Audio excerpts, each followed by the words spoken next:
Welcome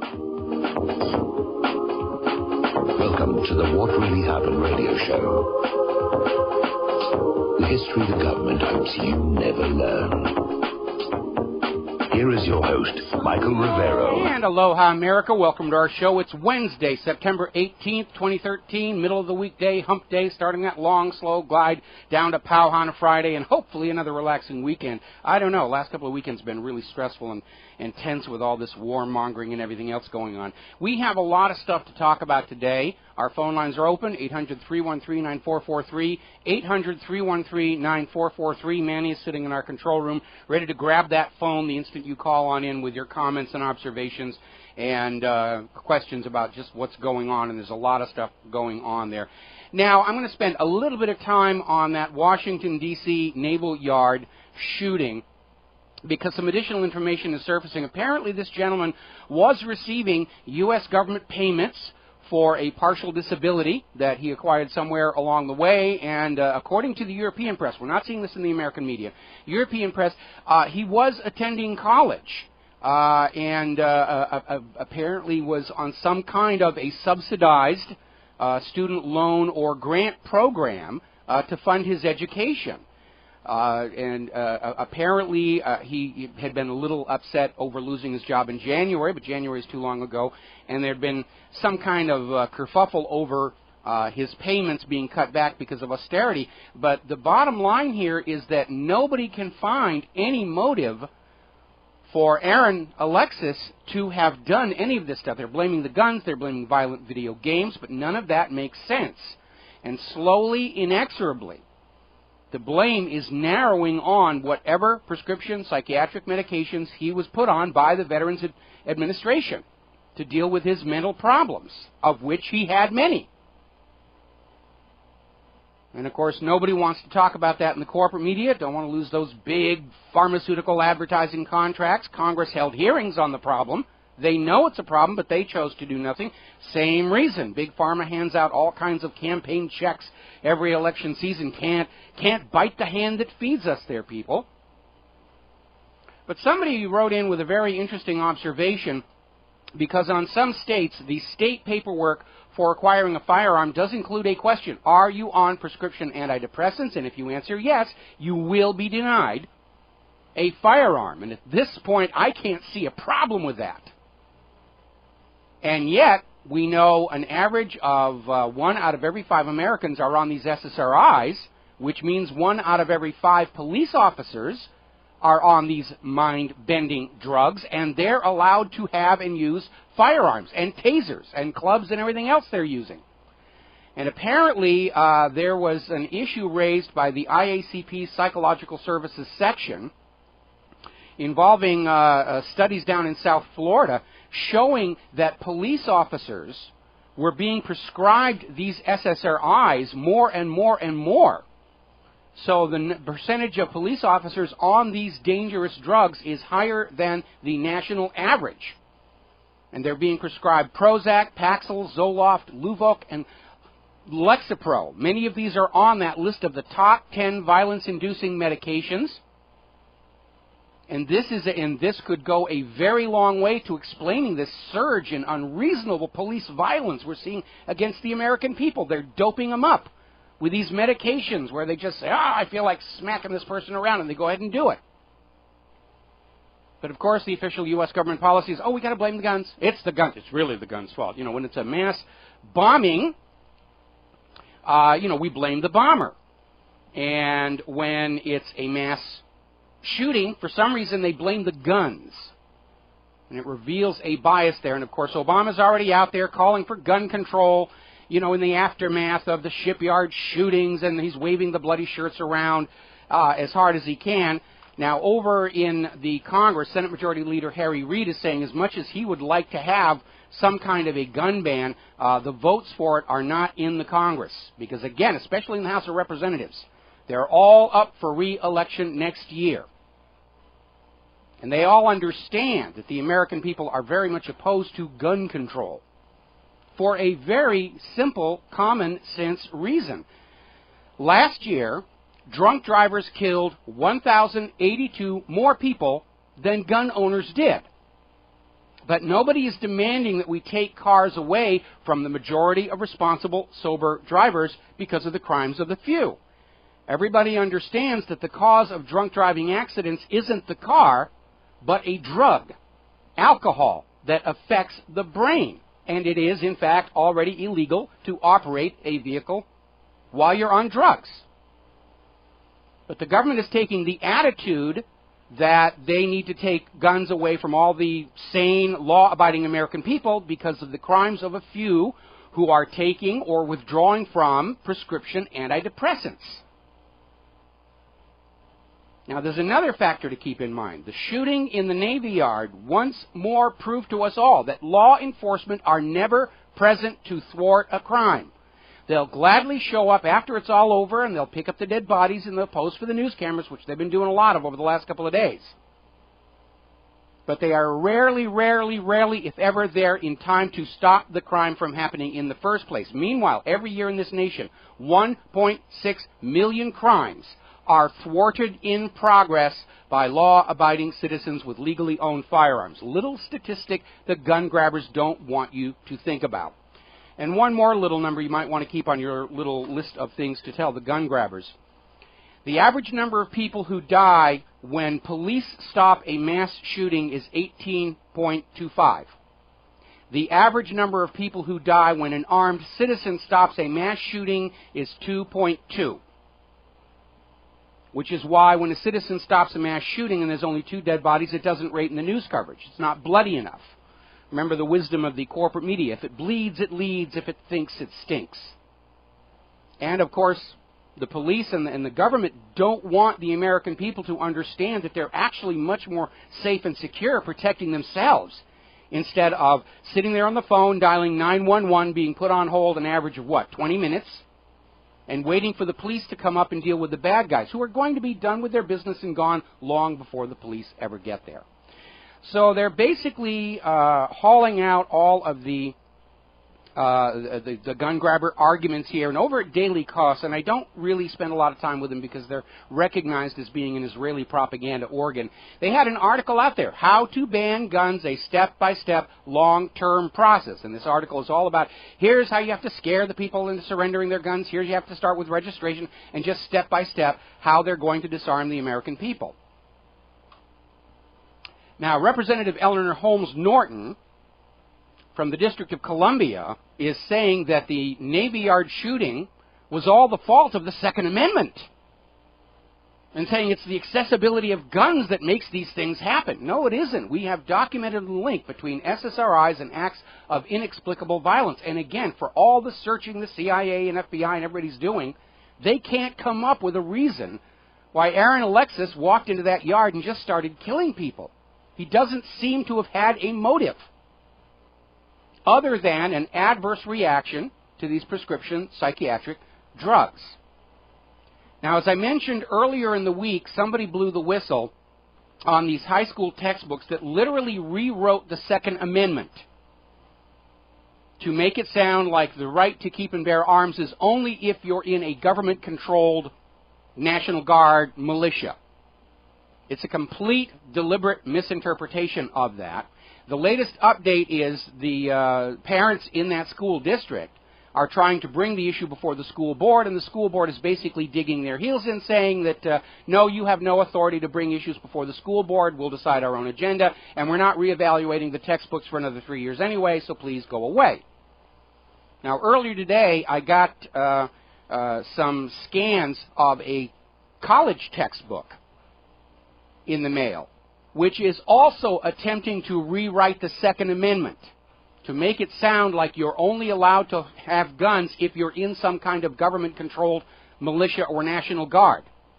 And the United States Supreme Court ruled the Second Amendment reserves to the people, the individual citizen, a right to keep and bear arms equal to those of the military. They're lying to you again. We'll be Aloha, right America. back. Welcome back to the show. A little bit of a breaking story. The Federal Reserve just announced they are going to continue quantitative easing, which is not a surprise to any of you listening to this show because, as I've said before, they're now hopelessly addicted to creating $85 billion in new money every month and dumping it all over Wall Street to keep them ticking along. And the proof of that is that as soon as the Fed made the announcement, the American stock market just exploded upward to a new record high, and they're out there saying, see how good things are. And what it does is prove to us that the stock market is being propped up by all this instantly created money. Because if the stock market were functioning the way it is supposed to, being representative of the manufacturing and agricultural productivity of the nation, it would have only been a minor blip. But as soon as the Fed announced, yes, we're going to go on pouring money on Wall Street, everybody started buying in. Went completely out of control over here. So, there we are. Syria is unfortunately, sadly, still back on the agenda here. The New York Times was caught using another so-called expert to try and say that, oh yes, the United Nations report on the use of chemical weapons absolutely implicates Assad. They're still out there pushing this whole thing, and the expert that they used is a known anti-Assad commentator. They're lining him up and say, oh, this guy's independent. He doesn't actually work for us, but he agrees with us, so he's the expert we're going to use to bolster the argument. And again, the official U.S. claim regarding Syria and chemical weapons is absolutely absurd on the face of it. If you actually stop and think, which is going to make the government very, very nervous and afraid, by the way, it doesn't make any sense. The U.S. is claiming that Assad allowed United Nations chemical weapons inspectors into Syria, then on the very day they arrived, launched a chemical weapons attack, not against the leadership of the hired mercenaries trying to oust him, but against women and children of the Alawite sect who happen to be Assad supporters, right in front of those UN chemical weapons inspectors. And the gas attack also hit some of Assad's own soldiers. And what is missing from this obvious pile of USDA choice bovine excrement is a motive for Assad to do something that stupid. A chemical attack against women and children serves no military purpose. It certainly does not assist Assad to carry out an attack against his own supporters. And given that Assad's top priority is to prevent a direct U.S. military invasion, he is well motivated not to use chemical weapons, which would basically hand the U.S. an excuse to invade on a silver platter. Assad has no motive to use such weapons. He's winning the war against the hired mercenaries using conventional arms. And remember, last January there were emails leaked from a British defense firm, Britam, which confirmed the existence of a plan approved by the Obama White House to give chemical weapons to the rebels to use on civilians. Let's get some women and children for the shock value and frame Assad for it. So the U.S. and the rebels have a motive to use chemical weapons, but Assad does not. Meanwhile, speaking of the New York Times, remember we were talking last week about how it came out, the NSA, after violating the Fourth Amendment to the Constitution, and actually a bunch of other amendments as well, breaking all the laws of the land, to spy on every single thing you do through your computers, your tablets, your smartphones, was simply turning over the raw take to Israel with no filtration. Israel's on the honor system that if they see something coming in from one of our elected officials, they'll just throw it away. And, of course, we know Israel's not going to do that. It's going to go into the blackmail file. Well, apparently, even though this story was big news all around the world, and certainly here in the independent media, New York Times kind of gave it a pass. And apparently somebody actually contacted the managing editor of the New York Times, Dean Beckett, on Monday and said, why aren't you covering this? And he says, it's not significant enough. It's not significant. It's not surprising. You know, we're not going to waste energy chasing the small stories. Now, reading the comments regarding the New York Times' failure to cover this story and report it to their readers, it's obvious the public isn't buying this. It's just another cover-up for Israel's wrongdoing and the NSA's wrongdoing. Speaking of Israel and getting back to Syria, David Cameron is out there saying, oh, we've got to learn from the Holocaust in deciding what we're going to do with Assad. So they're waving the Holocaust card, and Nazis and Hitler at us all over again. And there's something you need to understand very fundamental. As you hear about Great Britain is supporting military action in Syria, and France is supporting military action in Syria. Britain and France aren't supporting anything. The British government is supporting invasion of Syria. The French government is supporting the invasion of Syria, just like the U.S. government is pushing for an invasion of Syria. But the French people, the British people, and the American people overwhelmingly do not support another war for the bankers. Now, meanwhile, as the U.S. tries to somehow spin the UN chemical weapons report, which does not assign blame, try and spin it to point the finger of blame at Assad, apparently Russia has acquired, working with the Syrian government, hard, concrete, factual evidence that, yes, it was the hired mercenaries who launched this chemical weapon attack, and they're preparing to take it up to the United Nations Security Council. And because of Russia's status as a permanent member on that council, the Security Council will have to look at the information.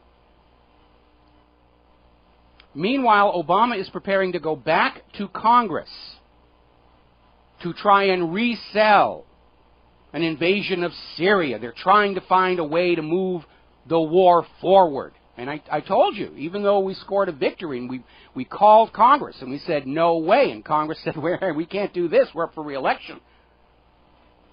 I told you they were going to come back and try and find some way to move this forward. Now, if you think about it, over the last 20 years, the United States government has made a conscious policy decision to stop spending money on the United States of America.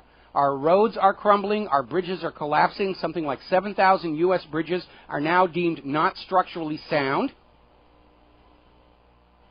No money on the infrastructure, cutting back on all the social programs, cutting back on education, and the money is pouring into the war machine. They have invested hundreds of trillions of dollars in building for a new global war. Money that they will never get back unless the war moves forward. And if the war fails, the U.S. economy, crippled by the war spending and the borrowing, is going to collapse.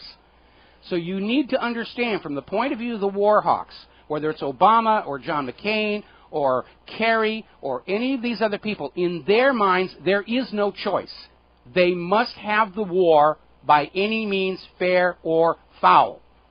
And so this is another call to Rivero's Rangers.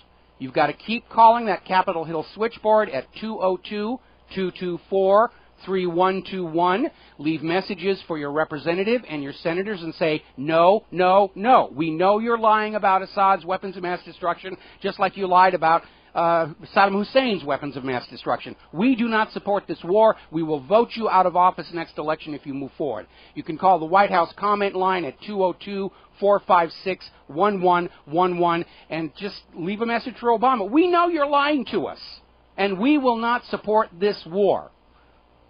We have to keep up the pressure. We have to shatter the government's firm confidence that they can continue to lie us into wars as they have for the past 100 years. Doubt is our most potent weapon against more wars and false flags. Silence is our enemy. You can also go to congress.org for other contact information of your representatives. You've got to keep up the pressure. The first side that quits loses. America, welcome back to the show, and I'm going to give you those two phone numbers. You ought to write these down and save them and just keep calling constantly. Get all your friends, family, neighbor to keep calling as well. Capitol Hill switchboard is area code 202-224-3121. That's 202-224-3121. The White House comment line is area code 202-456-1111. And just send the message. We know you're lying. We're not going to go along with another war. We refuse. Now, the war hawks are still going to try and get that war. But what we need to do is send a message to the rest of the world that this federal government does not speak for the American people. They do not tell us what to think. We know they are lying about Assad using gas on his own people, just like they lied about Saddam Hussein having nuclear weapons, just like they lied about torpedoes in the Gulf of Tonkin, just like they lied about the USS Maine being blown up by a Spanish mine. A government lie is not a unique occurrence. It is business as usual for this government, and it is time for it to stop. We're going to go to the phones here. Robert in Texas. Aloha. Robert, welcome to the show. What's on your mind? Mike, two quick questions. Do the rating agencies that rate the Wall Street, or excuse me, the United States government, have they dropped the credit rating to the point that pension funds can no longer buy these bundles that they sell on Wall Street to the pension funds? And then the other quick question, does Syria have a private central bank or a public or government central bank? I think they have a public central banking system. They're currently not showing any debt to either the World Bank or the International Monetary Fund, so they are delinked from the global banking cartel completely. As far as the Wall Street ratings agencies, I think they've dinged the U.S. credit rating a little bit, for which there was some retaliatory lawsuits involved. But at this point, hardly anybody is buying U.S. government debt any longer. And basically, they've come up with this scam where the Federal Reserve is just printing up new money and sending it over to the U.S. government in exchange for all those Treasury bonds the U.S. government prints up to send back. But they're basically just legalized counterfeiting, and we're getting into that Zimbabwe-style hyperinflation. And it's all just a gigantic scam because all of this is treated as debt against future Americans without our permission. And a lot of other countries are already starting to dump their U.S. Treasury bonds. There's a huge Treasury bond bubble. The U.S. government has printed up more Treasury bonds than there are Americans to work and pay it off. Right. And we're going to be talking about that a little bit further because there's a major issue of a genuine real-life version of Rollover, which was a movie about how the Treasury debt could implode at any moment. And by the way, for all those nations around the world who are very concerned right now that the U.S. is leading the world into a global nuclear war, one of the most effective things they could do to derail it is to not roll over their Treasury bonds anymore. When they come due, just simply say, hey, we want our cash right now. Right. That would... Okay, you've answered my questions. I appreciate it. All righty. Thank you very much. All righty.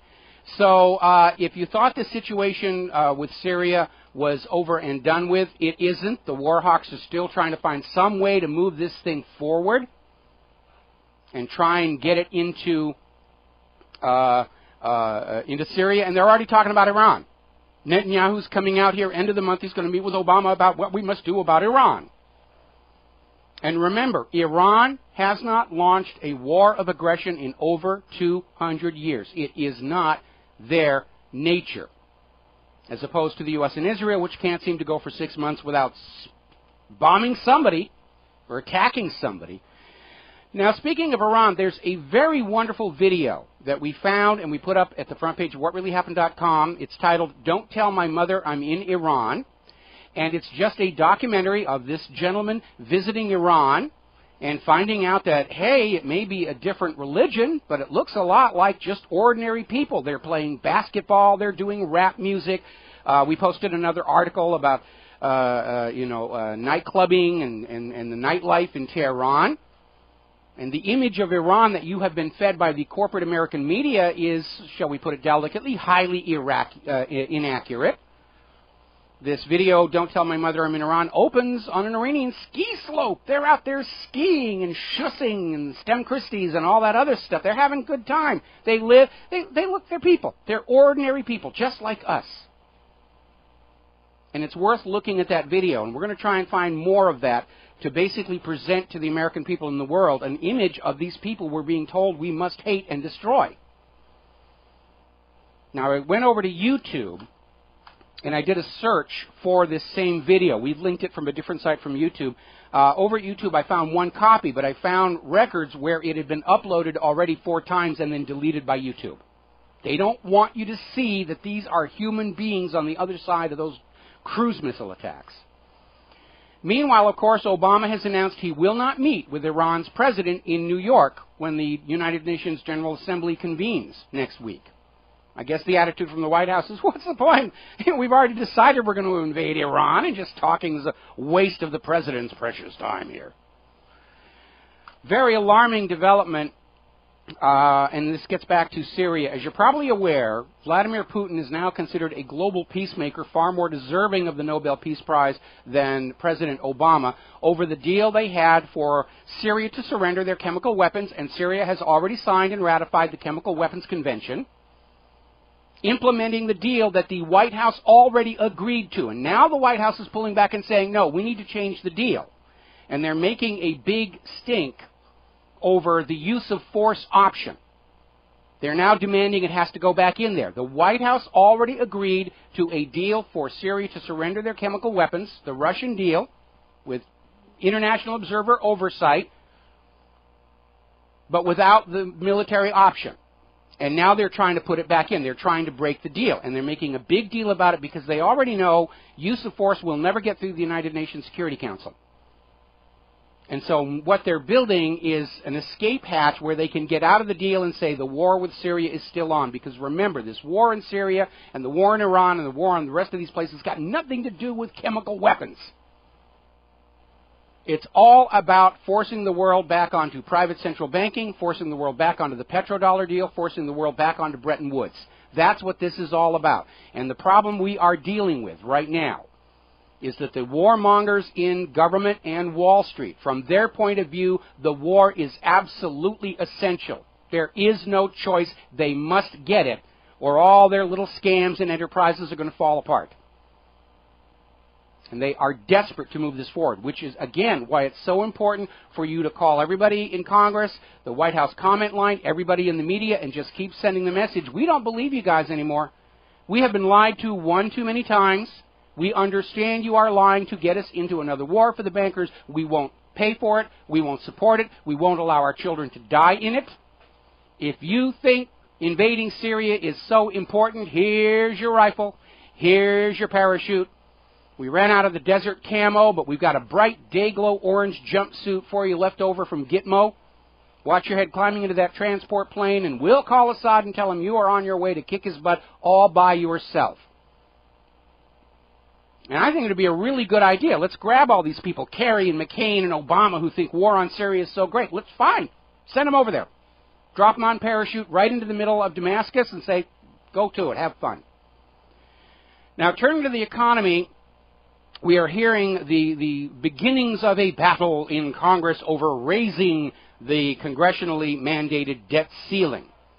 Now, we know the U.S. government has already gone past the debt ceiling because over at the Treasury Department, the total federal government debt figure has sort of been hovering just below that mandated debt limit for about 3 months. And people were wondering what's going on. And then we find out basically the government has stopped making payments into the pension plans for their own federal government workers. So in addition to stiffing Social Security recipients, which began for earnest in the Clinton administration, now the federal government is stiffing its own workers. And so Obama came out earlier today with a press conference calling on business leaders, most of whose businesses are dependent on generous government spending, to demand Congress to raise the debt limit. And so maybe when you're up there calling and screaming that they're liars about war in Syria and you won't support that, you might also say, hey, no more debt limit. If you can't run this government in a business-like manner, it's time for you to go out of business. Because you realize every time the president starts asking to raise the debt limit, he is confessing to an utter failure to manage the nation's finances. He just wants another credit card to play with. And it's not a bad thing for him because it's your great-great-great-great-grandchildren who will pay it off. Will be. And right aloha, back. America. Welcome back to the show here. And we're talking about Obama's call on Congress to raise the debt ceiling yet again. We must have more borrowing. We must have more debt to keep the country going. And every time the president starts asking to raise the debt limit, he is admitting that he is an utter failure at managing the nation's finances. What he's doing is asking for Congress to authorize another credit card to play with. And he doesn't see it as a bad thing because he doesn't make the payments on that credit card. You do, and your children do, and your children's children do, and your great-great-great-great-grandchildren will be paying this bill off at interest in taxes taken for them for which no services are returned. And the fact that they have to keep raising that debt limit underscores the fact they cannot get their financial house under control. Obama has, for all intents and purposes, just admitted what we already knew. The U.S. government, lobbied and lured into higher mountains of debt by the Keynesians, is now too deep in debt to ever pay it off. More borrowing isn't the solution. The solution is the U.S. government declaring bankruptcy and going out of business to make way for a government with better fiscal responsibility. Let me give you an example about why this is a good option. Let's imagine for a moment that you go into a restaurant and you place an order for a hamburger. And the proprietor of the restaurant and the menu tell you the cost is $10 for the hamburger, and you pay $10 for the hamburger, and you get your food, and it's tasty and delicious, and it is well worth the money you paid for it, and you have no complaints. Then when you are done eating, the owner of the restaurant shows up at your table and apologizes profusely and explains that he underestimated the real cost of providing you with the hamburger he agreed to serve you, and he hands you a bill for an additional sum he had to borrow in order to provide the meal, plus accruing interest since the start of your lunch. Do you pay that? Of course not. You, the customer, entered into a verbal contract with the proprietor of the restaurant to provide you with your meal at the price agreed to by all parties prior to the transaction. Now, if the proprietor of the restaurant has miscalculated the cost of meeting his agreed-to obligation to the customer, is the customer obligated to cover the shortfall? No. Absolutely not. The proprietor of the restaurant is responsible for the error, and if he cannot meet his agreed-to obligations for the agreed-upon price, he should declare bankruptcy, go out of business, and make way for a new restaurant with better business management. That's just simple common sense. So let us imagine that you live in a nation, and you request some benefits, good roads, good schools, good hospitals. And the government tells you the cost is going to be $1,000 for the benefits, and you pay $1,000 in taxes for the benefits, and you get your benefits, and they're well worth the money you paid for them, and you have no complaints. Then when you have the benefits, the government shows up at your door, apologizes profusely, explains that it underestimated the real cost of providing you with the benefits it agreed to provide, hands you a bill for an additional sum it had to borrow from the bank where you keep your retirement savings, I might add, in order to provide the services, plus interest since the start of your use of the benefits. Do you pay it? Of course not. You, the citizen, entered into a contract with the government to provide you with certain benefits and a certain agreed price prior to the transaction.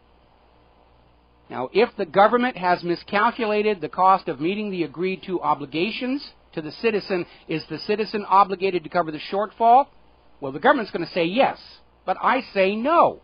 The government is responsible for the error, and if it cannot meet its agreed-to obligations to the American people for the agreed-upon price, it must declare bankruptcy, go out of business, and make way for a new government with better fiscal management.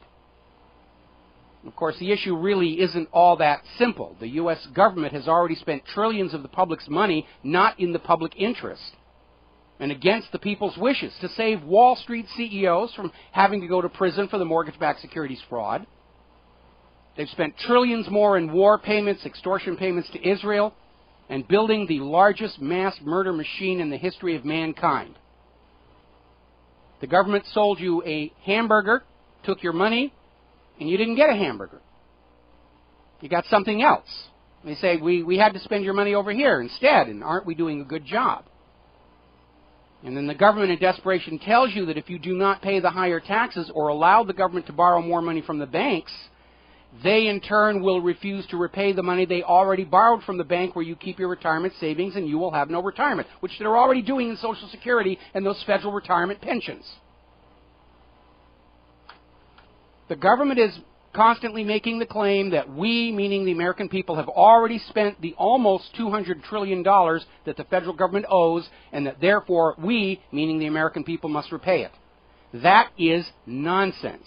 No taxpayer alive now ever voted or otherwise agreed to allow the government to borrow money on their behalf and agreed to underwrite the resultant ruinous interest obligation. No citizen spent that money.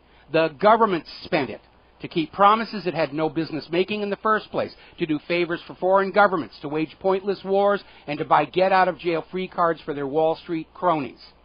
One need only look at the dilapidated condition of our roads, schools, and hospitals to see that precious little of the American people's money has been spent on the American people, who are now being told they must pay the costs of the government's generosity to Wall Street and the war machine.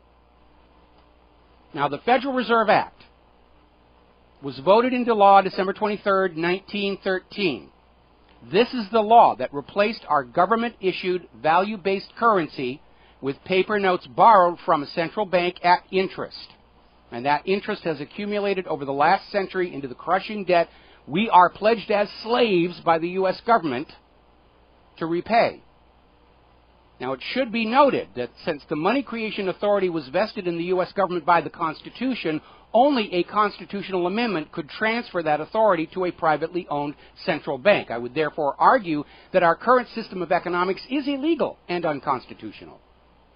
I would also add that we are now enslaved to the exact same sort of predatory banking system this nation fought a revolution to be free of. But the people who voted in that law, allowing the private bankers to transform the public currency from a public utility to a private money-making mandatory borrowing scam, are all dead. So's the president who signed that unconstitutional law. No taxpayer alive today listening to this show had anything to say about repaying any money the government borrows to keep its promises. We were not given any choice in that matter. It's been forced on us. It was manufactured for us by a government that spends the people's money not on the people, but on wars of conquest, gifts to Israel, and endless bailouts for Wall Street and European bankers. Now, you young people out there who are becoming voters and taxpayers this year have had no say at all about the almost $200 trillion debt our government hands to you and says, "This thou shalt pay." From where I sit, it looks like indentured servitude to me, at best, and at worst, outright slavery. We, the people, did not borrow and spend that $200 trillion. We, the people, never had an opportunity to decide whether or not we're obligated to cover the bad debts of a government that gets elected by promising $10 hamburgers, only to tell us after Election Day that they really cost $15, and hey, you're on the hook for that additional $5.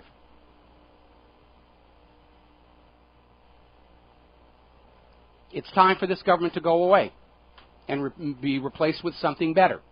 Because this government, no matter how much you work and sacrifice and pay, you can't stop the situation.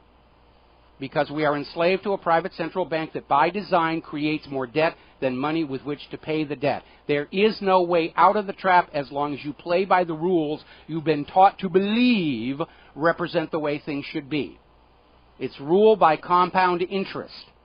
And it's no more legitimate a form of governance than rule by divine right or rule by slavery. And all three of these systems only work as long as you allow yourself to believe this is the way life is supposed to be.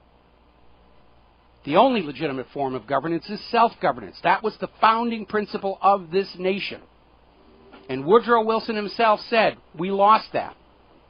We're not a governance of the majority opinion of Americans, but the duress of a few dominant financial interests. We'll be back after Phyllis Shapley. Aloha, welcome back to hour number 2 of our show. And as the posturing regarding the debt ceiling continues, we're seeing stories like Obama administration starts preparations for shutdown. This is over at Associated Press.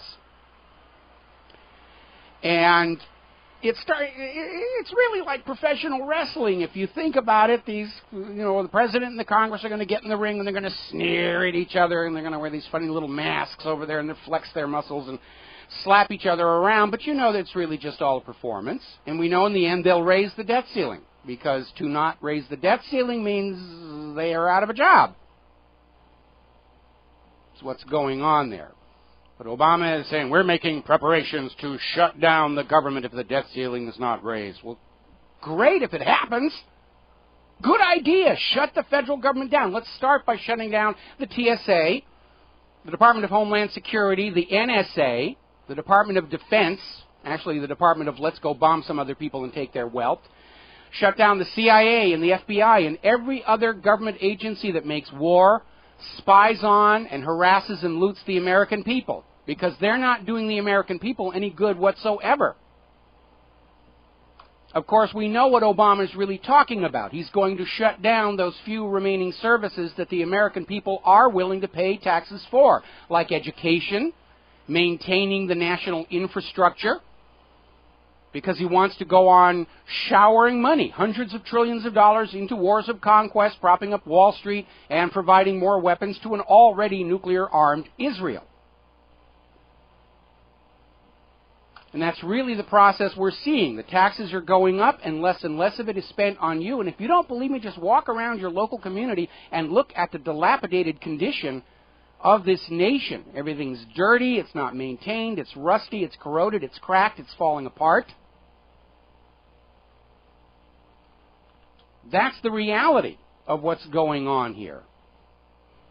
According to the census results, during Obama's first 4-year term, real median income for Americans declined by $2,600 per year. It's been in a steady decline the last 5 years. It's actually, our standard of living has been in decline for the last 30 years.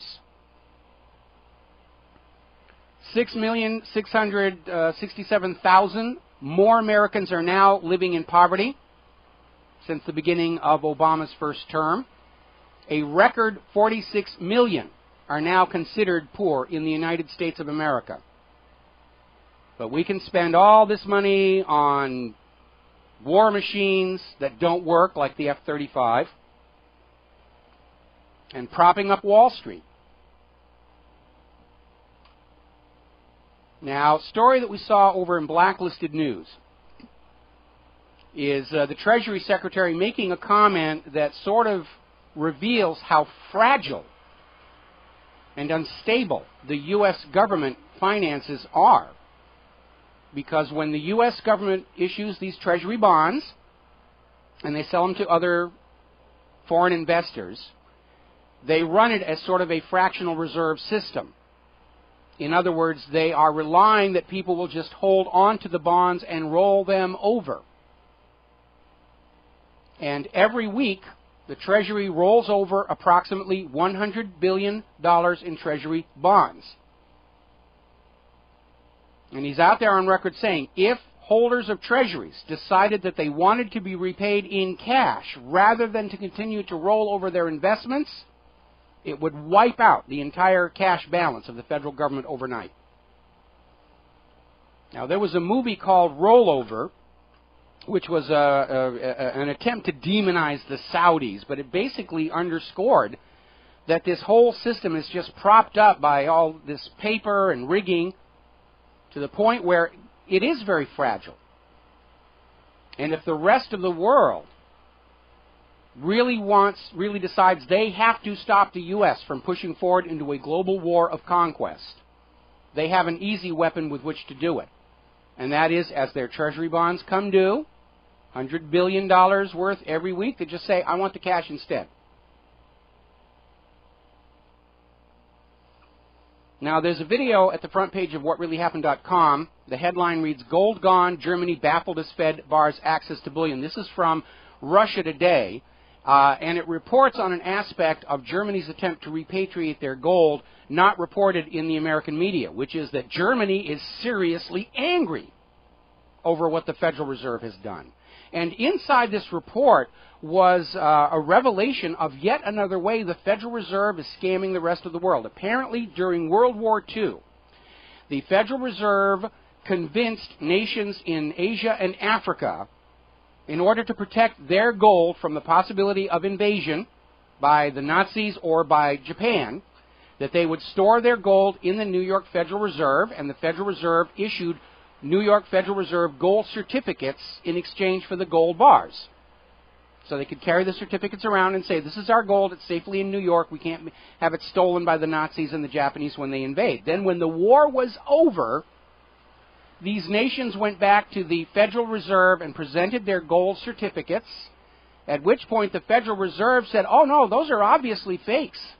Those are counterfeits. We never issued those. And they kept the gold that they had taken from all those nations. Now, up in Canada, there's a lawsuit we need to keep an eye on called Comer versus Bank of Canada. Now, Canada managed to escape the clutches of private central banking all the way up to 1974. But in 1974, the money junkies got their wish, And the Canadian government surrendered to the private banking system the power to create money and issue it all as a loan at interest. And have you noticed Canada's decline since 1974? That's not a coincidence. That is the inevitable aspect of slavery to a private central bank. The bankers get rich, the nation and its people get poor. By design. So there's this lawsuit up there to try and force the Canadian government to rescind the charter for the Bank of Canada and to take back control of money creation, to turn the public currency back into a public utility. And we need to do the same thing here.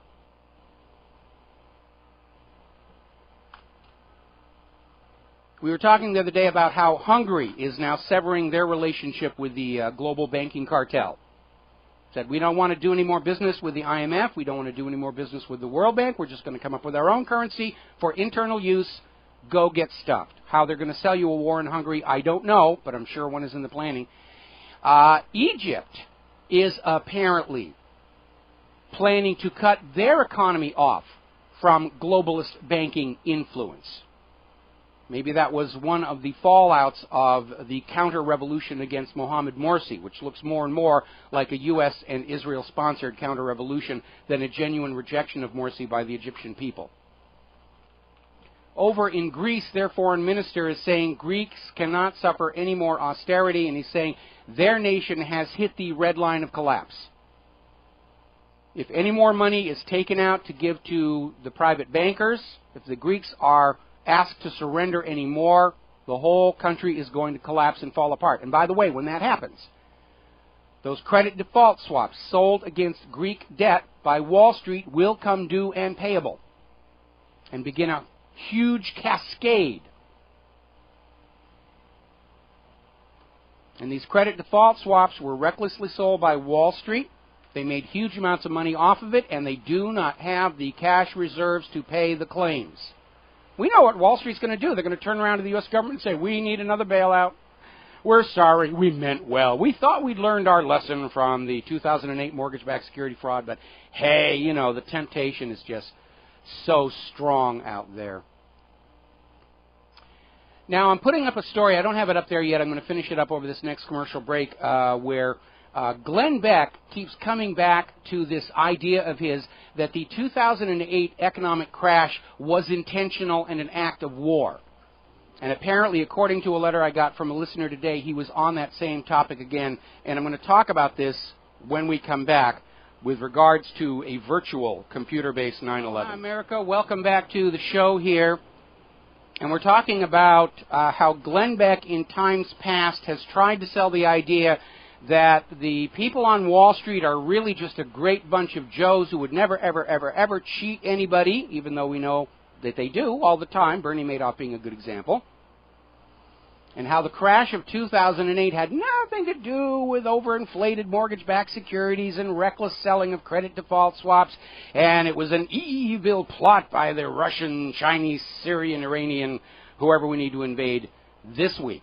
And I'm sure it's a trial balloon they're trying to put out there. And again, we got an email from a listener who said Glenn Beck was back on that topic again today. I'm still trying to find a video of it. Now, as I've mentioned many times before, the people in Washington, D.C. and Wall Street are not the kind of people who will ever stand up and accept responsibility for what they've done wrong. They'll blame somebody else. It's the will of the gods or somebody else's fault, and hey, we're starting a war, so don't talk about it anymore anyway.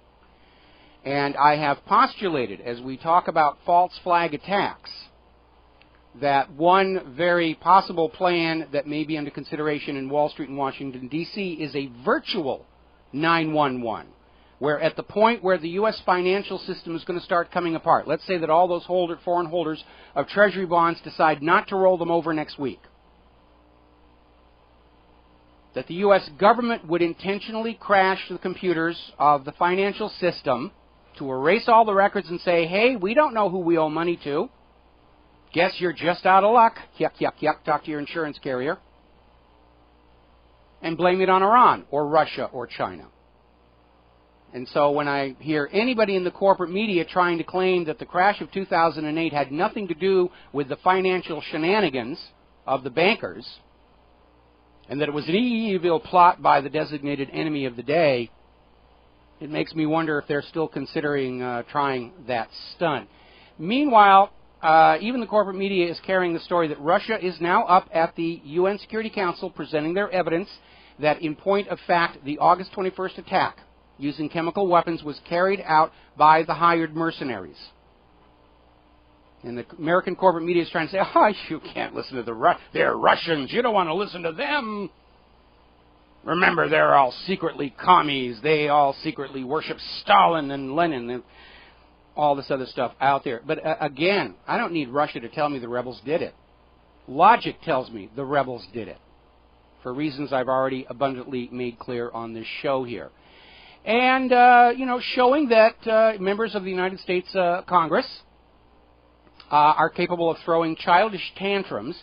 Apparently, some U.S. senators are now calling on the Obama administration to freeze the assets of 3 major Russian banks that are operating inside the United States of America, ban all activity by Russian banks in the U.S., and to basically refuse their employees entry to the country because they suspect Russia might be doing business with the Assad regime. Of course they are. Russia and Syria are allies. Of course they're doing business. So basically, they're just throwing a tantrum out there. They're trying to basically take attention away from the fact that the U.S. government got caught lying again to start a war. Russia called them on it. Russia created a deal to avoid war, and now the U.S. is trying to back out of it. They're raising on a busted flush here. So we're going to shut those Russian banks down here. And again, the logical thing for all these other countries to do is to not roll their treasury bonds over anymore. Next time they come due, every Thursday, every week, about $100 billion of those things come due. And the rest of the world just says, give us our money. Don't give us another treasury bond. Those things are worthless. There's a treasury bond bubble. Just give us the cash. And we want it in gold. We want our gold back from the vaults. Now, let's talk about Fukushima a little bit, because apparently in the aftermath of the typhoon they just went through, it is starting to surface that vast amounts of highly radioactive water were just dumped in the Pacific Ocean, even ahead of the typhoon. In order to prevent the overtopping and possible destruction of the storage tanks, they just emptied them into the ocean.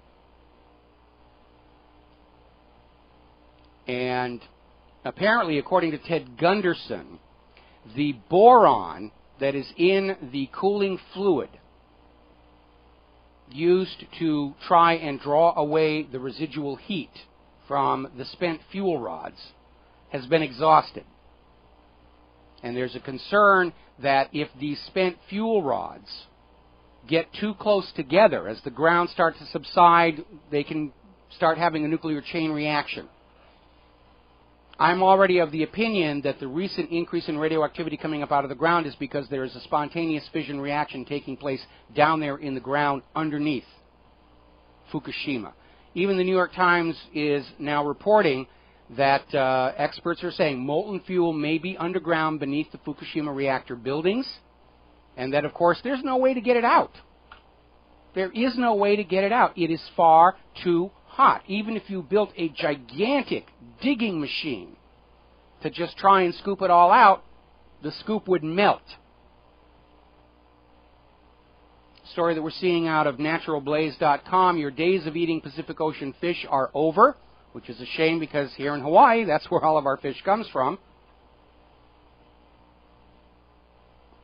And we're very, very concerned about that. And I've gone back to doing daily atmospheric radiation monitoring, and I'm not seeing anything yet. But we're hearing from other people that the radiation here in Hawaii is probably going to start getting to be problematic to the point of warning people not to go swimming starting in 2015. And boy, oh boy, is that going to help our already damaged tourism industry after TSA and Fukushima radiation that's already arrived, and molasses in Honolulu Harbor. Now, over in Colorado, we're getting some very, very bizarre stories. Apparently, FEMA has ordered a volunteer group that were using their own drones to try and see where the flood damage was occurring from the air to shut down and go away. FEMA shut them down. And a lot of people are scratching their head. What's going on? Is there something going on with the flooding that FEMA doesn't want the American people to see? And inevitably, it comes back to the issue of all those fracking wells, and they're now estimating that somewhere around 1,000 of those wells have been compromised by the floodwaters. And tanks containing those highly toxic fracking chemicals have ruptured. Pipelines carrying the fracking chemicals have ruptured. And it's contaminated all that flood water, which is going to be contaminating groundwater, meaning drinking water, all the way down to wherever that water finally drains away to. And this is an environmental disaster on the same scale as the Gulf of Mexico, possibly even worse. And so the whole question of whether fracking was getting into the drinking water from the wells deep down it's almost moot. Now we know for certain those fracking chemicals, which are carcinogenic and cause all kinds of human illness, are now going to be in the Colorado drinking water. In that flood zone and everywhere downstream from it. And based on that story that we had the other day where depleted uranium is being ground up and used in the fracking fluid, and I can't think of a reason why they would do that, other than fracking is now being used as a convenient toxic waste dumping solution. We're going to send down the fluid to frack the rock, and hey, we've got these tanks of other chemicals that we can't get rid of. Let's just add them into the mix and just pump it into the earth where it'll never be a problem again. It's a problem again. We'll be back after these. Welcome back to the show. We're going to take a phone call here. Alex in Texas. Aloha, Alex. Welcome to the show. What's on your mind? Aloha, Mike. Happy Wednesday to you. I was calling because I was taking note on some of your articles that you have up, and I'm just wondering, just looking at the macro version of everything. You know how you say that there's lies in Washington that'll end the party, and then there's lies in Washington that they tell on each other? Well, what I'm wondering is, how about if all of Washington, because yesterday you had a caller call in about power struggles, and I just thought about, what if everything is just one big power struggle, and the people who actually have the power, which is us, are being manipulated in order to kind of like how an equalizer is on one of those MIDI machines that you could just move each lever up to make it sound a little higher. What if each thing that's happening is a result of those intelligence agencies trying to produce events to create a climactic consciousness around people so that their plans could be taken well ahead. And the reason I say this is because, the things that these people are saying are bordering on ridiculous, to the point where you're just like, how are you still called a dignitary? You know what I mean? No, I hear what you're saying, but what's going on here is what Zbigniew Brzezinski referred to as the global political awakening of the people. Because if you go back and you look at, for example, since we're coming up on the 50th anniversary, the John F. Kennedy assassination, and you look at the official story back then, it is just as ridiculous and silly as what we've been told more recently. But back then, the American public were very naive. They trusted their government and their corporate media, and they would simply accept what they were told, and they wouldn't think about it or look at it. And so it worked back then. What we have, there's always manipulation going on. The CIA was running Operation Mockingbird in the TV news and corporate news network. I ran into some of those bozos at CBS TV City many years ago, and they're trying to play the game by the rules that used to work, but they don't work any longer, and that's why they're all of a sudden feeling the frustration, because the American people aren't willing to just say, oh, Assad gassed his own people, yeah, go ahead and kill him. Which very obviously they said no, because we know we were lied to about all those other wars. And so what has changed is the awareness of the American people and the people of planet Earth regarding the true nature of government and finance, and realizing that it is not this wonderful little society for the care of the ordinary people that we were all brainwashed it was in school.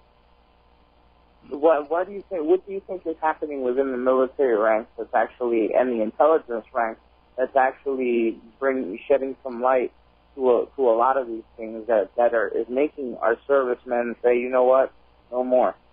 Because I really think that that's where the buck is stopped.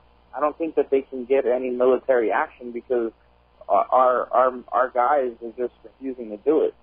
You're right. There's a huge resistance within the military, especially regarding Syria, because the American soldiers, even if they buy the propaganda, they don't want to be fighting on the side of Al-Qaeda all of a sudden. It was a very reckless thing to try and suggest that they do so. Within the military high command, they understand war with Iran will mean war with Russia and China, and they also understand that the U.S. is military and economically exhausted and will not be able to support a prolonged conventional war of attrition, which is exactly what Russia is threatening in both Syria and Iran. And so they're just as aware as anybody else that continuing along this path is going to, in fact, risk a nuclear war on both sides, and they're not happy about that at all. Within the intelligence community, I'm sure most of the senior analysts understand very well that the propaganda war has gone off the track, and that the United States is probably going to lose this next war if it's allowed to go any further. Okay. Well, thank you very much, Mike. I appreciate your effort, and thanks for keeping us so well informed. All right, well, thank you very much, and please share what you know with who you know. We're going to switch over to Obi in Colorado. Aloha, Obi. Welcome to the show. What's on your mind? Hi, I just wanted to call and comment on the fracking thing. I worked in the oil industry for 15 years, from 84 to 99, and I can tell you for a fact chemical companies made a deal with the oil companies to pump chemical waste down into wells that they were working in, old abandoned wells, to skirt EPA regulations and, you know, the things involved with properly disposing of chemicals.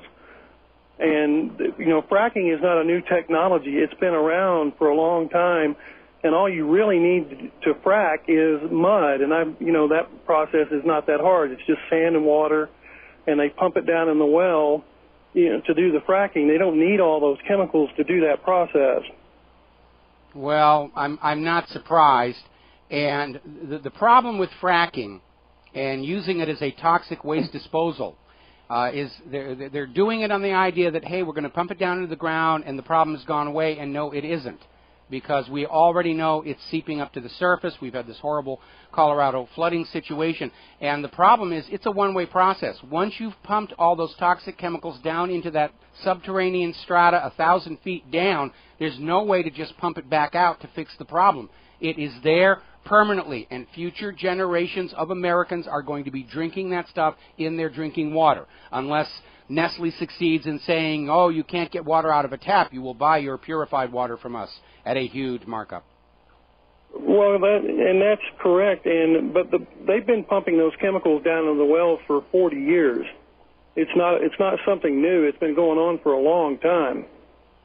Well, I think it's become an issue because, the prevalence of it, it's been going on for 40 years on a small scale, but now it's just everywhere. You look down at America through Google Earth and you just see these networks and networks of all these fracking wells. And the thing is, they're already pulling so much natural gas out of the ground, they're having to burn off something like $100 million worth of it in open flames in order to prevent the surplus from driving the prices back down again. Well, that's a normal process with retrieving crude oil anyway. That's been happening for, 50, 60 years. They've been burning off more of that natural gas than they sell. And, that's an old process. You can go out to any of the wellheads where they're pumping a lot of the oil up, and you'll see these huge jets of flames burning, and they're burning off the natural gas. Gee, I wonder what that's doing for global warming. Funny how we never hear about that. It's all, you've got to drive smaller cars, you've got to reduce your carbon footprint, and here we have all of these oil wells and refineries and everything, just huge gouts of fossil fuel, flame pouring into the air. No, the issue I was raising is not the crude oil wells, but the fracking wells specifically designed to extract natural gas. They're pulling up so much that there is a surplus that could, in theory, drive natural gas prices down. The article, and I think we posted this at whatreallyhappened.com yesterday, was that they were intentionally burning off the surplus in order to keep prices back up. And they're just huge flames into the atmosphere, carbon compounds going into the atmosphere, heat going into the atmosphere, and then they scream at us that, you know, hey, it's your plastic bags are causing global warming. Well, you know, we can solve all that by paying Al Gore more money. Yeah, I know. And, you know, but most people aren't aware of it, but crude oil itself is a very thick fluid. It's like cold molasses. It's very, very thick, and it has to go through a lot of refining processes before it becomes that can of oil you put in your car. Yes, well, you know, we used to have, well, we still do, huge refineries down there in Southern California. We have a smaller refinery right here on the island of Oahu, and I understand it's a very complex distillation, what they call cracking, which is just using these tall static columns to let the different compounds separate out for extraction. But it is a complex chemistry, and again, whether or not it's renewing from deep crust microbe or not, we're burning it up faster than those microbes can replace it. And when you stop and you think about it's estimated now some $40 trillion was spent to keep Wall Street from collapsing after that mortgage-backed security fraud. If we had taken that same money and put it into real research trying to generate real results for alternative energy, we could have had major breakthroughs. 90% efficient solar cells, hydrogen power. We could have bought thorium cycle nuclear reactors for 30 cities across America, but instead the money all went to prop up Wall Street's little Ponzi scheme and to start a war to force everybody onto that same Ponzi scheme. And they've really destroyed the future of this country by misspending all this vast amount of wealth. I mean, our nation's been plunged into unpayable debt, and we didn't really get anything tangible for it, other than F-35 and all the rest of it. They have mismanaged this country completely from the beginning because nobody's maintaining the overview. Obi, thank you for the call and the confirmation on the fracking fluids, and we'll be back after these America, welcome back to the show. And before we move further, I just had a listener sent me in a postcard of the Longfellow Bridge in Boston, which I was born in Boston, been to it many times. It's a beautiful city. And I was shocked at how rusted and corroded and dilapidated this very historic bridge has become. And it is a reminder that in their rush to prop up Wall Street, the war machine, and foreign governments, that this government has abandoned taking care of this nation, and that is, of course, its constitutionally mandated job. They're supposed to be taking care of the United States of America and the American people. Not taking care of Israel, not meddling in other countries, not propping up the failed Ponzi scheme central bank, which is unconstitutional on the face of it. And what we're seeing now in terms of urban decay in places like Detroit is starting to spread to other cities. There's no money to keep the bridges repaired. There's no money to keep the roads repaired. We've got to buy bombs. We've got to buy F-35s. We've got to buy Bradley infantry fighting vehicles. And we've got to buy lots and lots of cruise missiles and drones. We've been on a war economy now for 15 years. They won't admit it, but that's what it is. The wealth of the nation is being spent on the war machine. Now, when we look at the horrible state of the nation and the world, whether it's toxifying the Gulf of Mexico with Corexit oil, whether it's toxifying the eastern half of Colorado with fracking fluid, a.k.a. toxic chemical waste that nobody knows what else to do with, the disaster in Fukushima from those GE-built and designed reactors, and possibly Stuxnet as well. I am still hoping that somebody will recover some of those Siemens controllers and see if there's still any code inside the non-volatile RAM, and see if Stuxnet was the reason the safety systems failed to work correctly on that disaster. Now, we understand people are motivated by self-interest. We understand corporations are motivated by their profitability and keeping their stockholders happy. The function of the federal government is to maintain the overview of what is best for the nation as a whole. And in that context, the U.S. federal government has failed completely and utterly. Everybody in Washington, D.C., they're out there pushing whatever their agenda is without regard to how it impacts anybody else, good or bad. We're pushing fracking because it's good for the oil companies. Oh, it's bad for the water supply. Who cares? It's good for the oil company. And on and on and on. And that is really That's the failure of the federal government. They've lost the overview. They have forgotten their job as steward of the nation was to take care of the nation as a whole, not just this little block in Manhattan, certainly not foreign governments, not just these little special interests. They're supposed to be keeping watch on the entire nation, to keep the entire nation functioning smoothly, to keep the entire economy functioning smoothly, and not just for the 1%. And they forgot that job. They completely forgot. It's not their problem. Oh, we're just going to reap all this wealth. The people will figure out some way to replace it all. Going to take a phone call here. Jim in Georgia. Aloha, Jim. Welcome to the show. What's on your mind? Hello, Mike. I'm talking about Fukushima. I call it Fukushima. It's a good name. I'm looking at a map, and it shows the ocean currents. And you're lucky, because what it does is it comes from Japan, it goes to California, then it goes around Hawaiian, okay? And then it goes back to the northern current, takes it back to Japan again. So you're in the circle there. It's going to we're actually, because of the North Pacific Gyre current, we're actually missing most of the radiation, but they're saying eventually, because of the constant stirring of the ocean, it is going to get here at very high levels.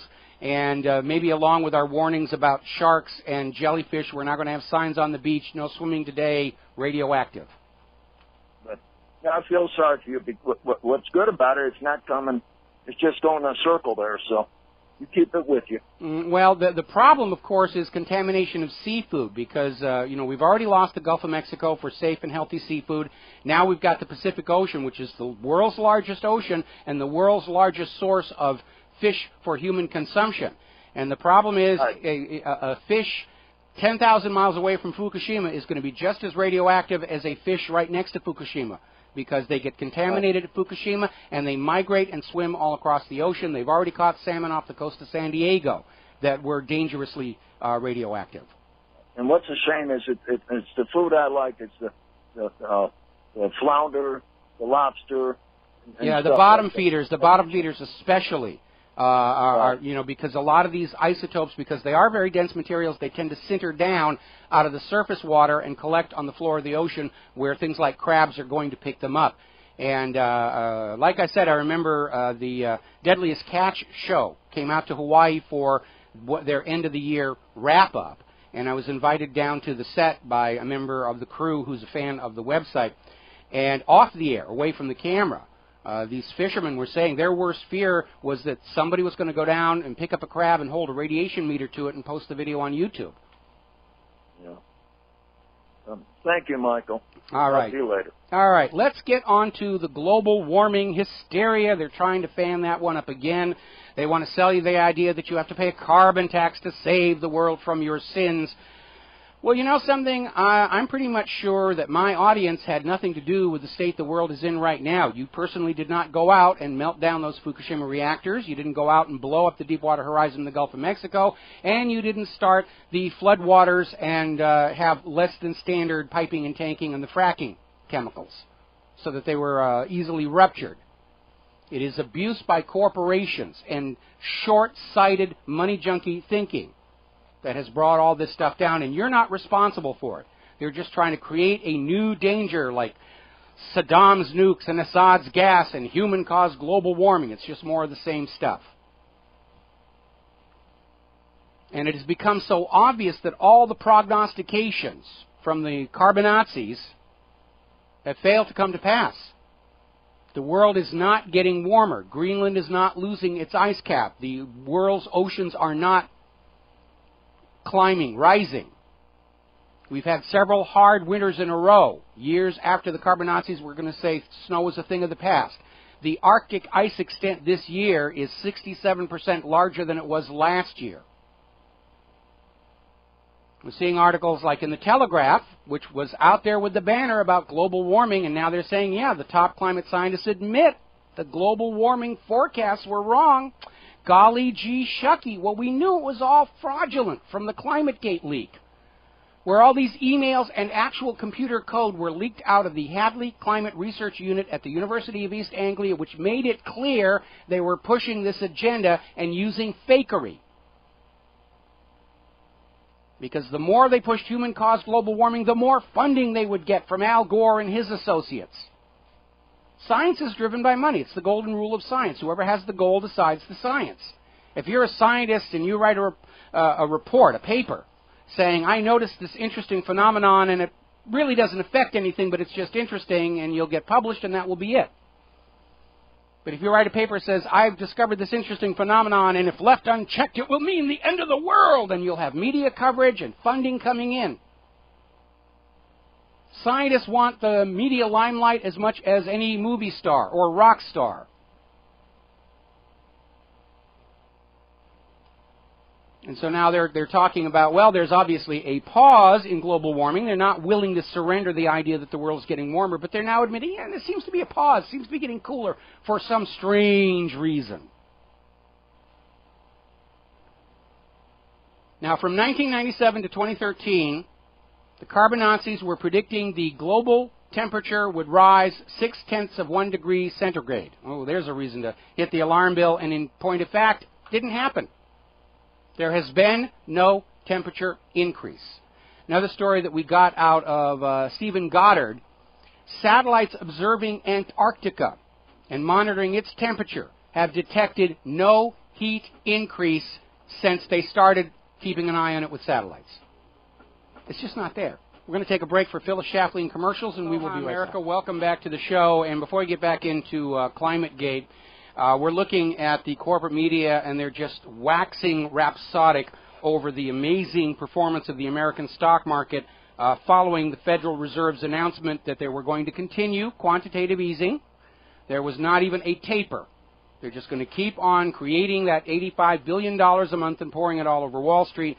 And, of course, the stock market exploded upward, obviously driven by the bank issues. The bank stocks are the ones that were just soaring upward and dragging the rest of the market with it. And they're out there saying, huzzah, huzzah, the economy is doing well. No, it isn't. Yes, it's a record high on the Dow until you correct for inflation. And you will see that the stock market's actually been losing real value for close to 10 years now. But more than that, looking at that cliff edge, when the Fed announced they were going to continue quantitative easing, is advertising to the world that the stock market is, in fact, being propped up completely by all this quantitative easing.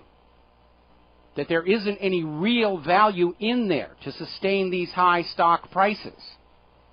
And I think after the euphoria of those people who bought in the morning and sold in the afternoon is over, they're going to realize that how the market responded to the Fed's announcement betrays how dependent the stock market is on continued money flowing from the Federal Reserve, all of it technically a loan to the American people at interest. But how dependent the stock market is on this continued life support.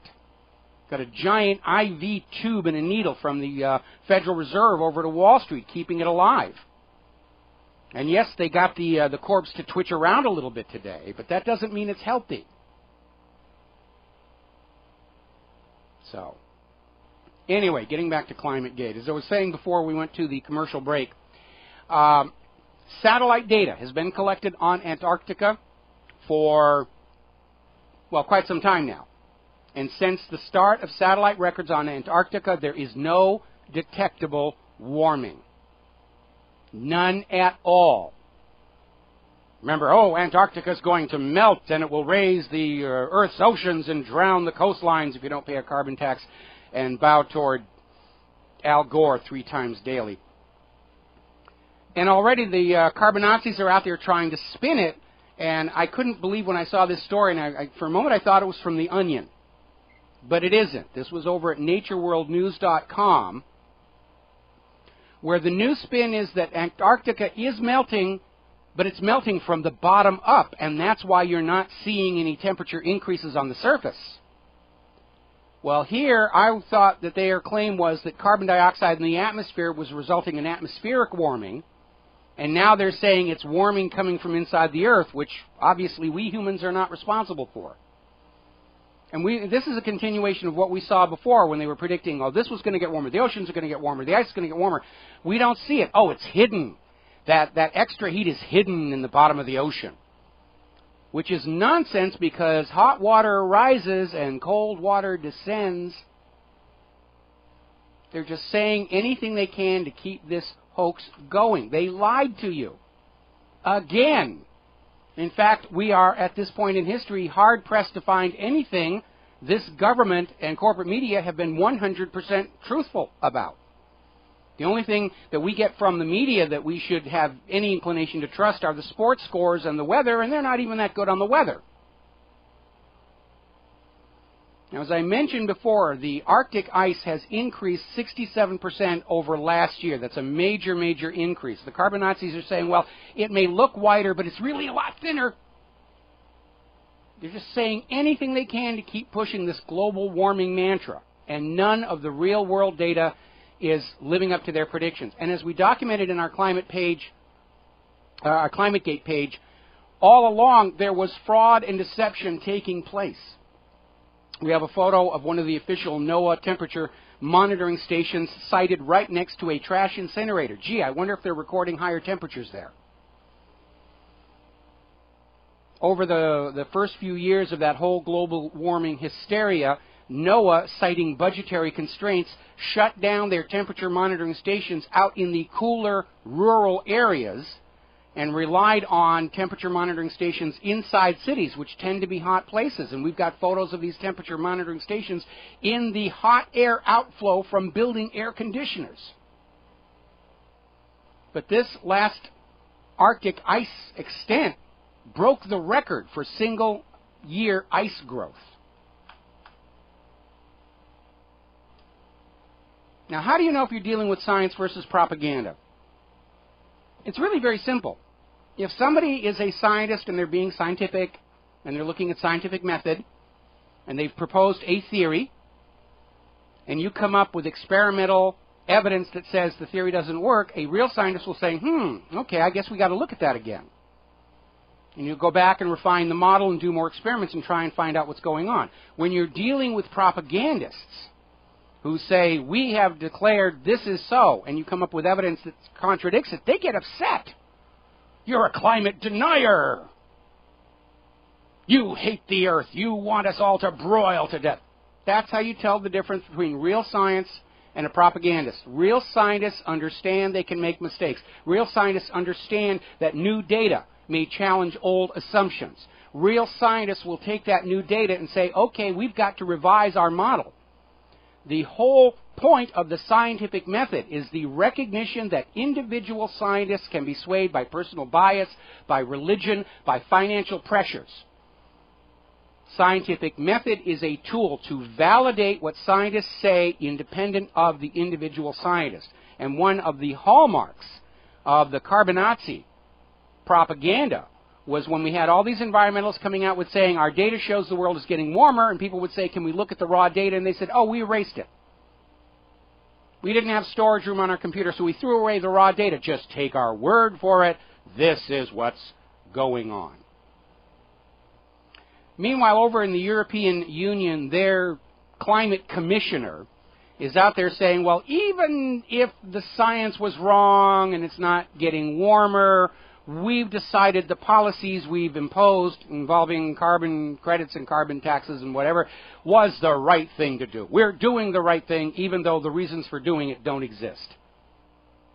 They want to hang on to the money and the control over your lives. That's what it was all about. We're going to take a phone call here. Scott in Wisconsin. Aloha, Scott. Welcome to the show. What's on your mind? Scott, are you there? Okay, I guess okay, he dropped. All right, Scott. Well, be that way. See if I care. Now, down in Peru, they've been hit with another major cold storm. They're just coming out of winter there. They're into their spring. And apparently they've been hit with the coldest temperatures in a decade. And they've declared a state of emergency in Puno. We're seeing this all over again. Now, I want to get back to the story about the so-called Media Shield Act that is working its way through Congress. And ostensibly, this is trying to restore legal protections to journalists in the wake of the scandal where the Department of Justice was spying on reporters, getting their phone lists, trying to get their contacts.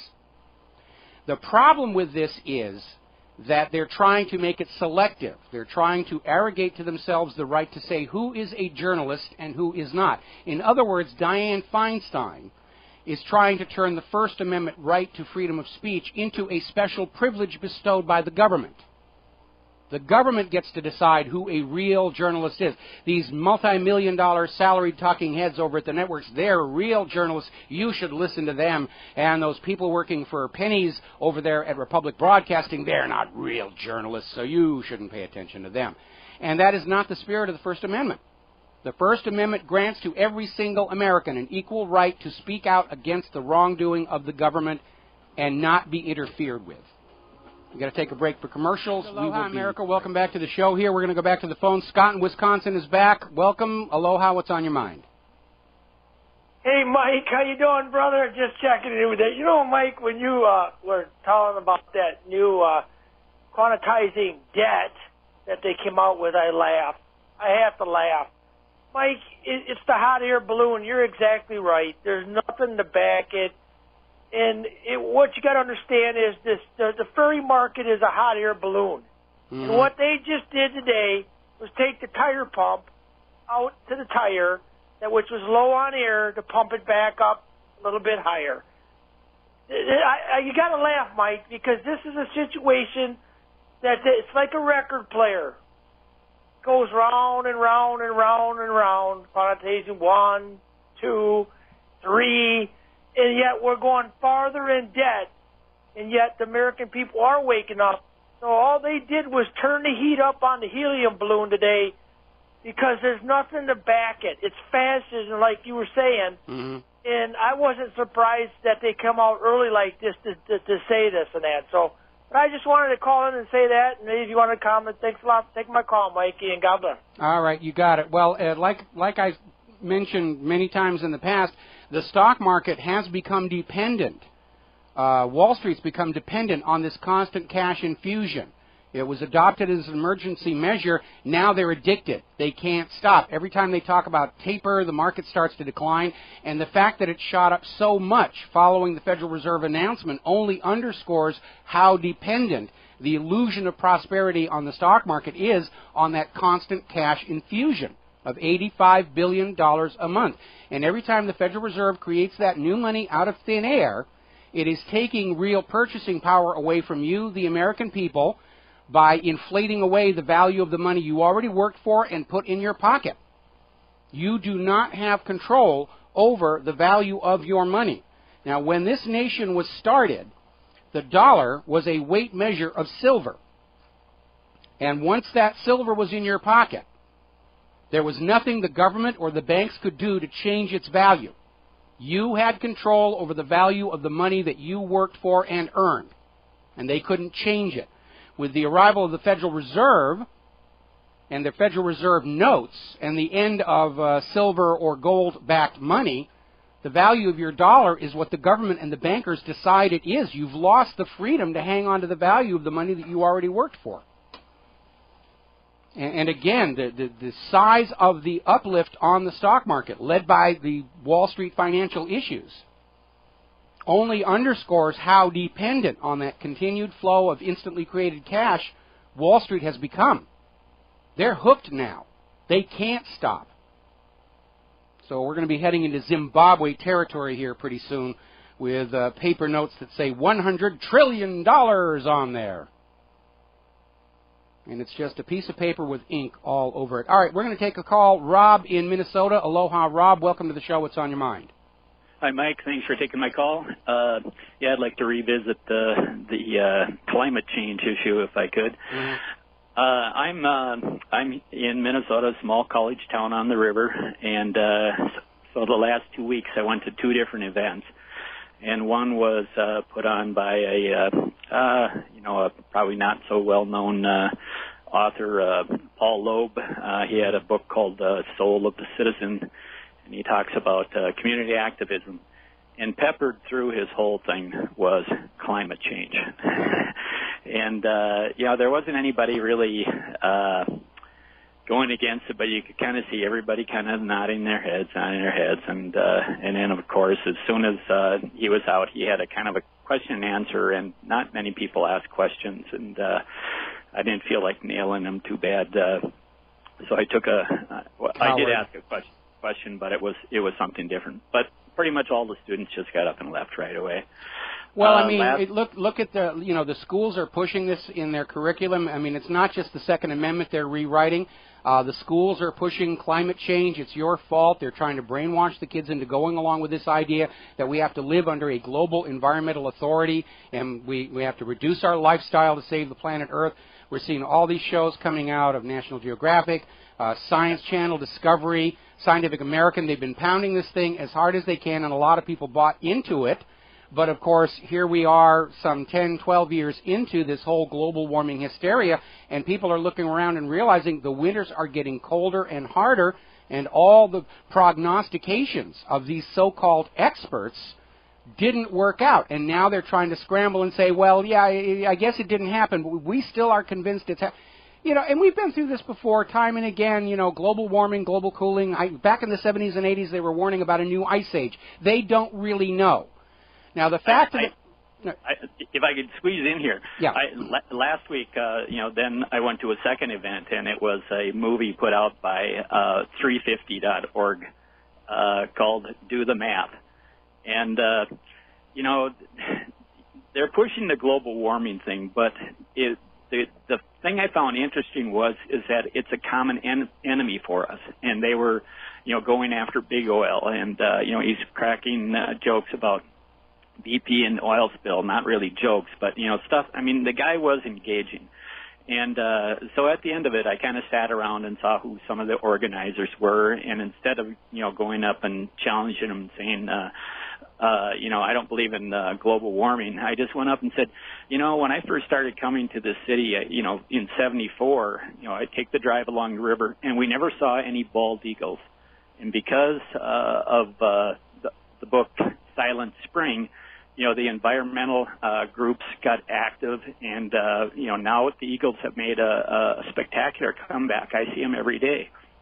And I said, and I was someone who was involved in keeping a garbage incinerator out of the city, which, you know, we're in 500-foot bluffs on either side, so it wouldn't have been a good thing to have one right in the city. So I said, I've been an environmentally minded person all along. I said, the problem I have with climate change is the solution. I can't go along with the carbon tax. And he goes, well, tell me what do you mean there? I said, well, if you have a carbon tax, all the money is going to go to the same trough where all the money goes now, and all the money, you know, ends up going to all these people that we really don't want to support. I said, you know, and plus just the idea of a carbon tax. If you think carbon is on the elemental table, and, you know, CO2 is a life element. And Thomas Jefferson said, you know, the power to tax is the power to destroy. Mm-hmm, mm-hmm. So a carbon tax is basically a tax to destroy life. And they looked at me and they go, well, you know, what do you recommend? And I go, well, you know, I'm just against pollution. So let's put laws against pollution, and let's, you know, keep our money local. You know, every time you go spend $1 at Walmart, you know, it's just going to the corporations. But if you go down to the farmer's market and spend $1, you're keeping it local. So, okay, well, you know, you're overlapping a couple of issues there. And by the way, I'm in agreement with doing your food shopping at your local farmer's market. The food is going to be fresher. It's less likely to be GMO or otherwise adulterated. We're coming up here on a commercial break, and I'm going to have to take this discussion into the next segment.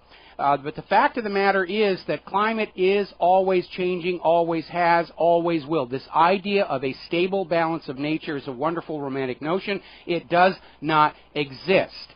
The whole idea is, and this is classic politics, take something that happens all by itself, declare it to be a crisis, and then offer to sell the public a solution. And that's exactly what they did with climate change. Of course, Mother Nature decided not to go along with Al Gore, and the world actually got a lot cooler instead of a lot warmer. But it's not science, it is political agenda, and they're grabbing the money. And when we come back, I have a response to what your question was to these gentlemen at this meeting. We'll be back after America. Welcome back to the show, and we're talking with Rob in Minnesota about climate change. And as I was saying before we went to the commercial break, climate's always changing. It always has. It always will. There has never been a time in the history of planet Earth where the climate was not changing. It happens all the time. But the carbon Nazis decided they were going to take something that was happening naturally, declare it to be a crisis, blame it on humans, and then sell you a solution. Now, there are a lot of different greenhouse gases in the atmosphere. The biggest one is water vapor. But you are not going to convince people to pay taxes on the clouds. Methane is a far more potent greenhouse gas than carbon dioxide, even before the NASA study that came out that said carbon dioxide in the atmosphere is actually a coolant. Most methane in the atmosphere is produced by deep crust microbes and termites, life forms far too intelligent to believe what Al Gore's been saying over these last couple of years. So they settled on carbon dioxide because that they could blame on human activity. But the vast majority of atmospheric carbon dioxide does not come from human activity. So they came up with this whole thing about the carbon dioxide that's there is balanced, it's natural, but this tiny fraction, less than a tiny piece of 1% of atmospheric carbon dioxide is coming from human activity. It's going to send the world into a cascade of disaster. Now, in that question about do we solve this with a carbon tax or not, one of Al Gore's own staffers who genuinely believed they were working on how to avoid global warming did some calculations and discovered that simply increasing green plant cover by about 15% would completely negate all the effects about additional CO2 and warning. And Al Gore promptly fired him because the goal was to sell carbon credits and carbon taxes. And remember, Al Gore set up his carbon credit exchange with the assistance of Enron's Ken Lay. The goal was to do to planet Earth with carbon dioxide what Enron did to California with electricity. That's what's going on. Remember, Al Gore's not a scientist.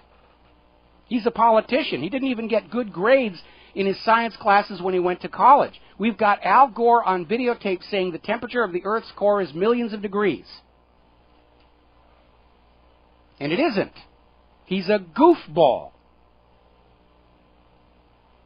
It was another hoax to part you from your money and obedience. Rob, got anything else you want to add? Mike, I'm in agreement with you a whole lot. You're one of the smartest guys I know, and your scientific mind is way up there. You're a lot smarter than I am on science. But to deal with the general public that's been fed all this stuff, we can't. If you just go out and say climate, change is a hoax, and believe me, I live in Minnesota, so we know about climate change. Yes. That's the standing joke. If you don't like the weather, wait 5 minutes, it'll change. But we say the same thing here in Hawaii. Well, I'm pretty sure that's all over the place. Oh, it's been sun and rain alternating all during the show today. Yeah. Anyway, one of the other points I made was, look at our economy. The environmental movement, fought long and hard to clean up smokestack gases. We had, rivers that used to start on fire, and we've cleaned up rivers quite a bit. And the environmental movement has fought long and hard. But that's when we had a middle class. I said now that we, and back when Ross Perot was running, he talked about the giant sucking sound. And so, all the jobs leaving the country, and, what's happened? Well, we've eliminated the middle class, and so people are afraid to speak up because what little income they have, they don't want to, put their job on the line for being going against the grain. And so in the meantime, all of these jobs have gone over to China where they don't have any environmental movement, and the smokestacks and and they're polluting the water, the air, and everything. And I says that pollution knows no bounds. It doesn't recognize borders. So all the gains that we made here have been lost. And on a global scale, I said so we have to refocus our efforts. But the biggest point I'm trying to make is I've been listening to you for a long, long time, and I've gotten a great education out of it. And but if you're going to go out and talk to the average person on the street that's been listening to mainstream media, you kind of have to approach them with kid gloves. And if you, go out and say global warming is a hoax, they might laugh you off. But if you say, think about all the environmental stuff all the progress that we've made in this country, and now we've given it all back because the corporations have taken your job. Well, basically, the environmental movement got hijacked, and the biggest hijacker. Well, I know that too, but once again, I'm talking to the man on the street. And okay, well, let me. I'm going to let you go here, Rob, because I want to finish up and get to another phone call. The environmental movement, like the original feminists, started with laudable ideals that we could all support, but the opportunists saw a chance to come in and hijack those movements for their own purposes. Just like the early feminists were all about equity feminism, which we could all support, equal pay, equal work, equal access to education and credit. Can't argue with that. Can't argue with that. Then the gender feminists came in, took over, and started screaming all men are rapists and trying to seek special privileges for women and limitations on men, and of course nobody could support that. The same thing is true of the environmental movement. The early environmentalists have a valid point. We have to take care of our planet. We only get the one.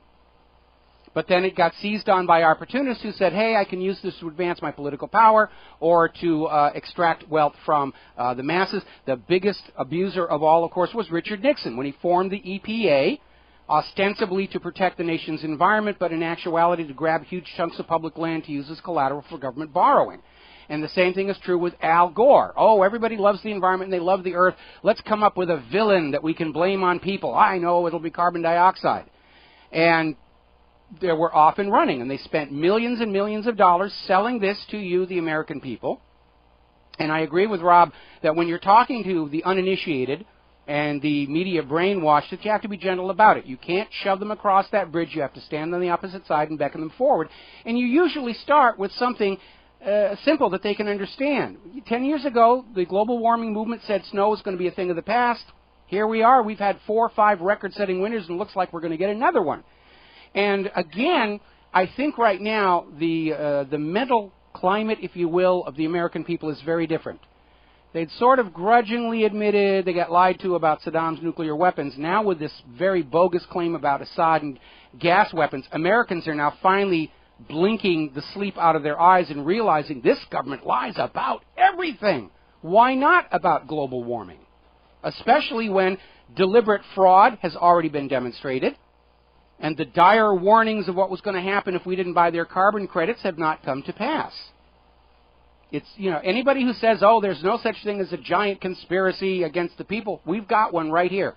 Staked out, naked on the ground for you to study, because the global warming hoax involved the United States government, NASA, NOAA, Penn State, Hadley CRU, the IPCC up at the United Nations, and on and on and on. They all got on the bandwagon. They sold out their science in exchange for increased funding and media attention. And it turned out to be a hoax, a complete, absolute hoax. Climate on Earth is driven by 2 factors. Solar activity, which is at a minimum right now. Looks like we may be going into a new Maunder minimum, which will lead to a new little ice age, or even a worse ice age. And the other dominant factor, of course, is the shape of the Earth's orbit around the Sun, because it doesn't stay the same. It oscillates over 100,000-year cycles between being circular and more elliptical. And when it's more elliptical, because of Kepler's laws of orbital motion, the Earth spends more of its time further away from the Sun than close to the Sun, and that's where you get the ice ages. And as the orbit becomes circular, you get the interglacial periods. And until these carbon Nazis can control the output of the Sun or change the shape of the Earth's orbit, all the carbon taxes in the world are not going to change the fact that Earth's climate will change from now on. All right, grab a quick phone call here. Fred in Michigan. Fred, aloha. Welcome to the show. What's on your mind? Well, the recurring realities of the gassing that you mentioned is one historic precedent that has been perpetrated on a recurring basis by the Israeli Mossad. Veteran filmmaker James Longley, Gaza Strip, documents this fact. He actually filmed IDF helicopters gassing densely populated areas of the Gaza Strip, of course, densely populated with Arab people, with nerve gas, of course. Mm-hmm. That's on film. That's called Gaza Strip.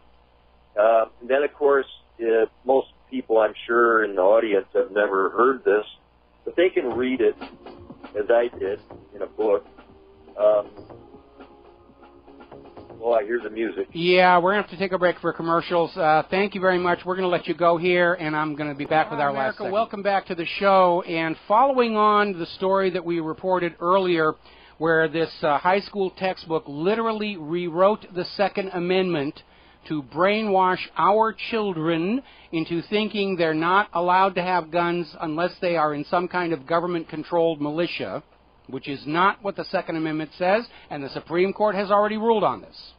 Now we're getting a story from Ben Swan. I just linked it to the front page of whatreallyhappened.com. This is out of South Carolina, where apparently parents noticed that their daughter had come home after taking a quiz on the Bill of Rights. And I'm going to read you what the question was that aroused their ire. Question number 10. Mr. Jones' gun was confiscated by the police at a traffic stop, even though he showed them the proper permit and license for ownership of the gun. Is this situation constitutional? The student answered no, because it is not constitutional, and the teacher forced her to change her answer to yes. Now, I've already gotten other emails from people, and if now's the time for all you parents to take a good look at what your schools are teaching your kids, because they're not teaching them the truth. They're feeding them more lies. Apparently, this advanced placement textbook, where they rewrote the Second Amendment, these are created by the College Board, which is an organization that is participating in the implementation of Common Core, the educational standards being put forward by the federal government. In other words, the federal government is forcing the schools to lie to your children about the Constitution and the Bill of Rights. That's brainwashing. That's mind control. Right out of Hitler's Nazi Germany, right out of Stalin's Soviet Union, it is there in your face. They are stealing your children's birthright under the Constitution and the Bill of Rights. And if they're doing it to your kids, they were probably doing it to you. So you'd better go back and look at all the things you were taught in school and start examining them, whether that was true or not. I know in school I was taught there was a Spanish mine in Havana Harbor. In school I was taught the Lusitania was not carrying military cargo. And I remember when I was in grade school, very young, and we had this textbook called Our American Heritage, and I remember it because it had this beautiful painting of a riverboat on the front cover, which I thought was just very romantic. And I remember vividly the cartoons that were in there demonizing the Soviet Union. They were all scowling and pointing machine guns at their people, and there were signs saying, you know, vote yes or else. And I grew up with that image of citizens from the Soviet Union until I actually finally met some when I was with NASA, and they were just really nice people. They didn't rip my head off and try and cram socialized medicine down my neck. They were really nice people. They were not the monsters I had been told that they were going to be. Just like the Iranian people are not the monsters you're being told they are. Just like the Syrian people are not the monsters you're being told they are. We're in a watershed moment where the American people are waking up and realizing this government rules you through lies, fraud, and deception. And now the question before the board here, are you willing to live under a government that lies to you about everything? And I can't imagine that any of you are going to be really comfortable with that. Because when you live under a government and a corporate media that lies to you as much as these do, and Americans are the most lied to people on the face of the earth, you can't know what's going on in the real world. You can't know the real state of the economy. You can't really know whether these wars are just or not. Because you're being lied to. And I will not tolerate a government that lies. The Declaration of Independence says that governments are instituted among men, deriving their just powers from the consent of the governed. I do not consent to be lied to. There is nothing in the Constitution that authorizes the government to propagandize the people.